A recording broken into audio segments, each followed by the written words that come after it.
Hi friends, நம்ம சேனல்ல இன்னைக்கு என்ன பார்க்க போறோம்னு பாத்தீங்கன்னா ரெஸ்டாரன்ட் ஸ்டைல்ல கர்ட் ரைஸ் நம்ம பண்ண போறோம்.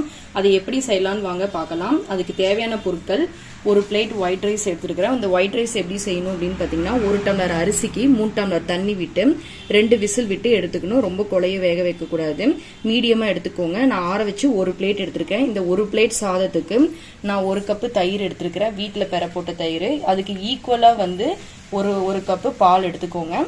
நெக்ஸ்ட் தாளிக்கிறதுக்கு வந்து பாத்தீங்கன்னா கடுகு 1/4 டீஸ்பூன், உளுத்தம்பருப்பு 1/4 டீஸ்பூன், கடலைப்பருப்பு 1 டீஸ்பூன், பெருங்காயத்தூள் 1 சிட்டிகை, நெக்ஸ்ட் கருவேப்பிலை 2 வரமிளகாய், கார்னிஷ்காக கொத்தமல்லி இலை, நெக்ஸ்ட் உப்பு, தாளிக்கிறதுக்கு நெய். வாங்க எப்படி செய்யலாம்னு பார்க்கலாம். இப்போ ஒரு பாத்திரத்தை எடுத்துக்கோங்க. ஒரு பவுல் எடுத்துக்கலாம். ஃபர்ஸ்ட் இதில் சாதத்தை ஆட் பண்ணிக்கோங்க. இதில் 1 கப் தயிரை ஊற்றிடுங்க. தயிருக்கு ஏற்ப தேவைக்கேற்ப உப்பு ஆட் பண்ணிக்கோங்க. ஒரு 1/4 டீஸ்பூனு. நல்லா மிக்ஸ் பண்ணிக்கோங்க.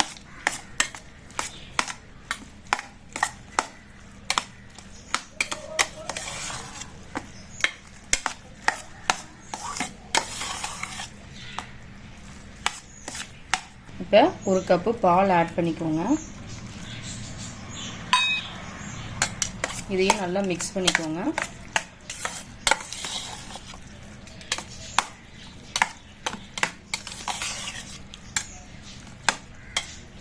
அவ்வளோதாங்க. பால், தயிர், உப்பு எல்லாம் மிக்ஸ் ஆயிடுச்சு. இப்போ தாளிச்சு கொட்டிடலாம் வாங்க. தாளிக்கிறதுக்கு பேன் ஒன்று எடுத்துக்கலாம். அடுப்பு பற்ற வச்சுக்கோங்க. பேன் ஹீட் ஆயிடுச்சு. இதில் ஒரு 1/4 டீஸ்பூன் நெய் ஊற்றிக்கோங்க. நெய் வந்து மெல்ட் ஆகட்டும். இப்போ நெய் வந்து மெல்ட் ஆயிடுச்சு. இப்போ தாளிக்கிறதுக்கு தேவையானதெல்லாம் போட்டுக்கலாம். கடுகு, கடலைப்பருப்பு, உளுத்தம்பருப்பு இதெல்லாம் ஃபஸ்ட்டு போட்டுக்கலாம். பெருங்காயத்தூள்,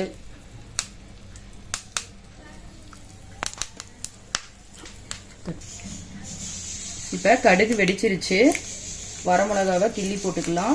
நீங்கள் வேணும்னா பச்சை மிளகா கூட ஆட் பண்ணிக்கலாம். நான் பச்சை மிளகா சேர்க்க மாட்டேன். அவ்வளோதாங்க, தாளிச்சாச்சு.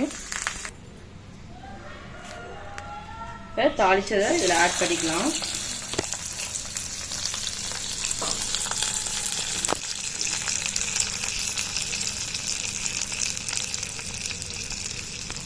இதை மிக்ஸ் பண்ணிக்கோங்க.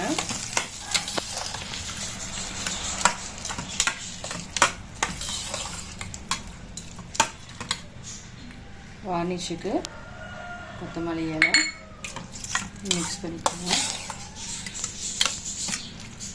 இந்த மாதிரி செஞ்சு கொடுக்கும்போது லைக் பண்ணி சாப்பிடுவாங்க. தாளிச்சு கொடுக்கும்போது மணமாகவும் இருக்கும். மதியம் லஞ்சுக்கும் டேஸ்ட்டாக இருக்கும். விரும்பி சாப்பிடுவாங்க. இதுக்கு நான் சைடிஷ் வந்து மாம்பழம் கட் பண்ணி வச்சுருக்கிறேன். இந்த வீடியோ வந்து உங்களுக்கு பிடிச்சிருந்தா லைக் பண்ணுங்கள், ஷேர் பண்ணுங்கள், கமெண்ட் பண்ணுங்கள். தொடர்ந்து நம்ம சேனலுக்கு வந்து சப்போர்ட் பண்ணிகிட்டே இருங்க. தேங்க்யூ.